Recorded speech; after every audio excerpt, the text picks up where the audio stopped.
더불어민주당의 강민정 의원 전화 연결하도록 하겠습니다. 강민정 의원도 국회 교육위 소속이고요. 중학교 선생님 출신이시죠? 자, 연결하겠습니다. 나와 계십니까? 네. 네. 그 의원님이 지금 그동안 교사 집회를 가장 많이 참석하셨다고 들었는데요. 네네. 집회 현장에서 어떤 점을 가장 많이 느끼셨습니까?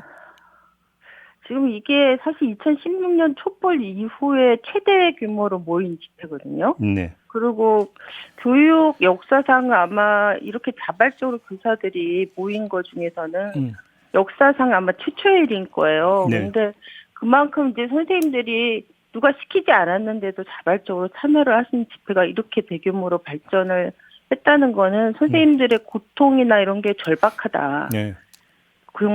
교사의 권위가 침출되고 공교육이 좀 정상화되지 않으면 더 이상 어렵다. 이런 절박함의 표현이라고 생각합니다.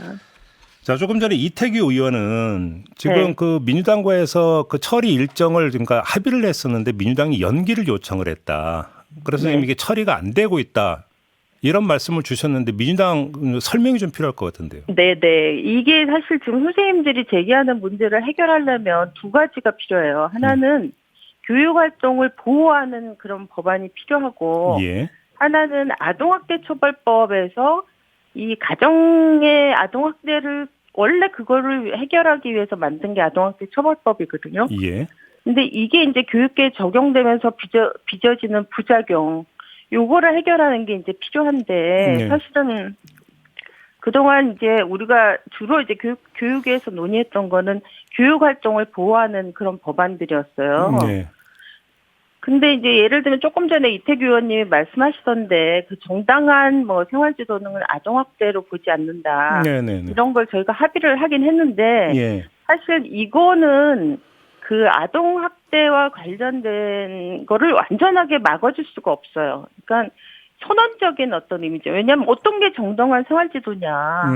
이런 거 자체가 또다시 또 쟁송의 거리가 되는 거거든요. 네네. 그러니까 이 부분을 명확하게 하려면 사실은 법사위나 보건복지위에서 아동학대에 대한 교육계 적용에 대한 특별 어떤 별도의 시스템을 만든다든가 특별 조항을 만든다든가 이렇게 이제 해결을 해야지만 완벽하게 해결이 되고 네. 저희는 주로 이제 교육활동과 관련돼서 이 교육활동 하다 보면 그 과정에서 또 선생님을 아동학대로 고소하는 그런 빌미가 되는 것들이 있어요. 네. 그래서 우리가 주로 논의했던 거는 교육활동의 정당한 교육활동이라고 하는 것들을 좀 보호해 줄 수 있는 그런 내용들을 쭉 그동안 사차에 걸쳐서 논의를 하고 일부는 합의를 하고 핵심적인 부분들이 아직도 합의 안 된 것들이 남아있기 때문에 지금 의원님 말씀대로 근본적인 문제조차도 지금 그러면 밑그림이 안 그려졌다는 이야기가 돼버리는 거잖아요. 아니요. 4차 회의를 통해서 일부는 이제 예를 들어서 합의를 봤죠. 예를 들면 학부모가 그동안 현행법은 교원지법은 학생이 교권 침해를 했을 때는 징계를 했지만 네. 지금 초등 같은 경우 문제가 되는 게 학부모에 의한 교권 침해도 굉장히 많이 일어나고 있잖아요. 이런 부분들에 대해서 학부모에 대한 어떤 처분 조항이 없었어요. 네네네. 그럼 예를 들면 이런 거를 신설을 한다든지 예. 교권 침해 행위에 대한 정의에서 형사법적인 것만 있었고 악성 민원이나 학부모들에 의한 이런 악성 민원 같은 것들은 교권 침해 행위로 아예 법적으로 규정이 안 돼 있었어요. 네네. 그래서 이런 부분들을 교권 침해의 그 영역을 좀 확대해서 학부모가 교사에게 하는 행위도 교권 침해로 명확하게 악성 민원 같은 것들을 확대한다든지 이런 것들은 이제 일부 합의를 봤죠. 네. 네, 그렇지만 예를 들면 이제 선생님들이 이제 수업을 하다가 수업을 방해하는 도전 행동을 한다든가 네. 아니면 수업에 참여하지 않아서 수업 전체가 진행되기 어렵게 방해를 한다든가 이런 학생이 있을 때 선생님이 이제 훈계를 하거나 말로 얘기했는데도 이게 제어가 안 되는 경우 있잖아요. 예, 이런 예. 경우에는 사실 나머지 학생들의 수업권도 다 침해되고 그 학생도 사실 그 상황에서 진정이 안 되니까 이런 학생은 즉시 교실에서 분리를 하는 이런 조항이 있습니다. 예. 근데 이렇게 분리를 하는 조항을 왜 만들었냐면 이렇게 분리를 했을 때 현행법대로 그대로 두면 이런 행위를 한 교사에 대해서 학부모가 또 아동학대로 또 고소하는 거예요. 예, 저 학교 다닐 때도 시끄럽게 하다가 복도 나가 있어라 이런 경우 있었어요.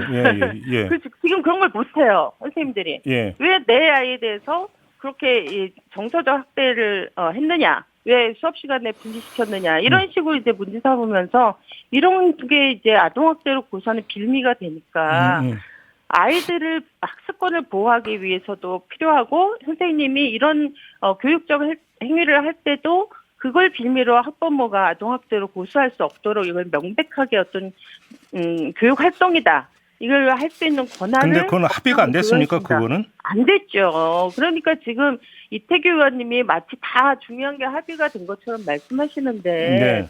이런 게 합의가 안 되고 중요한 교육 활동을 보호하는 법안들이 합의가 안 돼 있기 때문에 이 핵심이 빠져 있는 그러면 이런 알겠고요. 상태로 의결하는 게 네. 그 조금 전에 그러면 이태규 의원에게 질문드렸던 지금 그 생기부 기재 같은 경우는 민주당이 반대하는 게 맞죠? 네, 이거는 너무 심각한 거예요.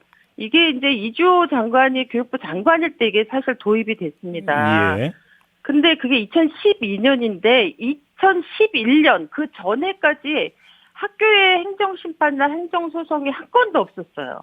근데 2012년부터 생기부 기재를 하는 해부터 갑자기 행정소송, 행정심판과 행정소송이 늘어나면서 이게 작년에는 거의 900건까지 이르렀거든요. 오히려 소송만 남발해서 선생님을 그렇죠. 더 힘들게 할 거다 이런 말씀이신 거고. 그렇죠. 왜냐하면 알겠습니다. 선생님들이 지금 아동학대로 고소당해서 괴로워서 힘든데 예. 그 교육권 침해까지 생기부 기재를 하게 되면은 네.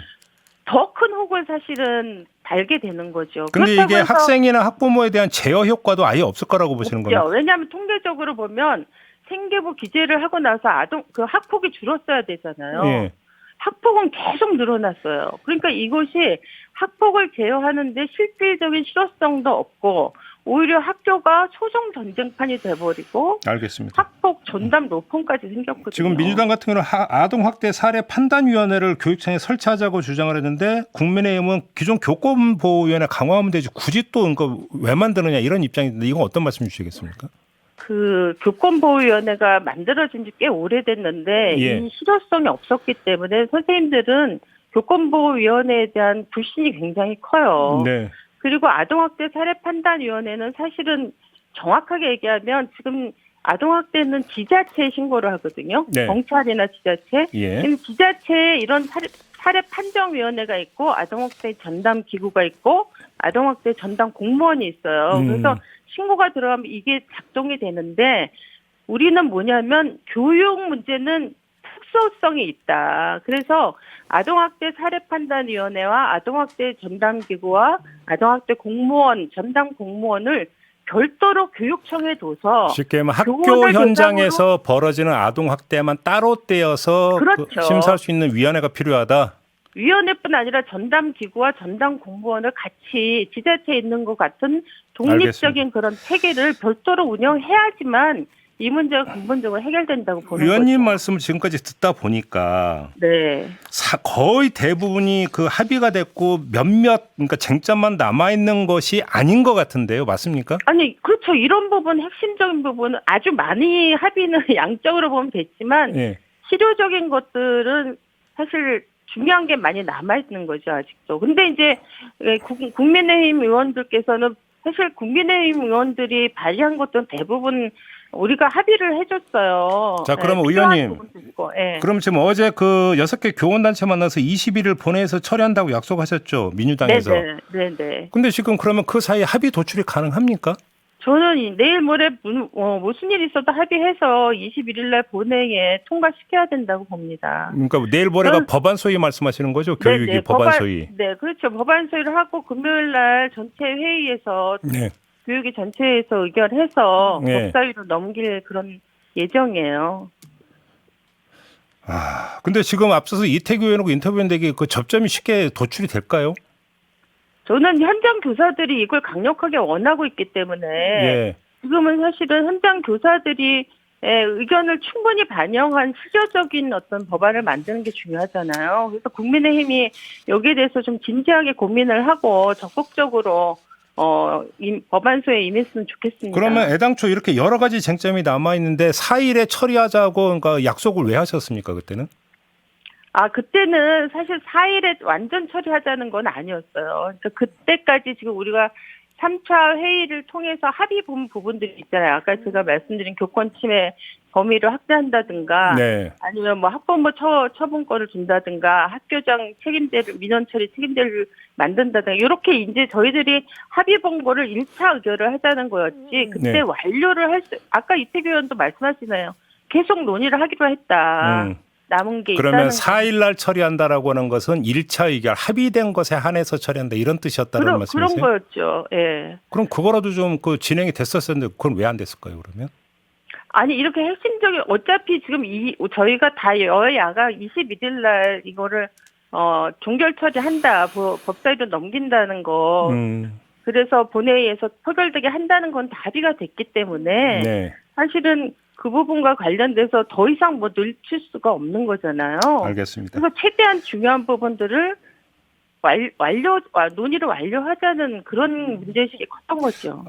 일단 그러면 21일 본회의 처리한다라고 약속을 하셨으니까 네. 믿고 기다려 보도록 하겠고요. 아까 네. 애청자가 질문 주신 게 하나 있어서 그러니까 궁금해서 드리는 건데 꼭 그 법안으로 처리 안 하고 시행령으로 그러니까 당장 할 수 있는 건 없습니까?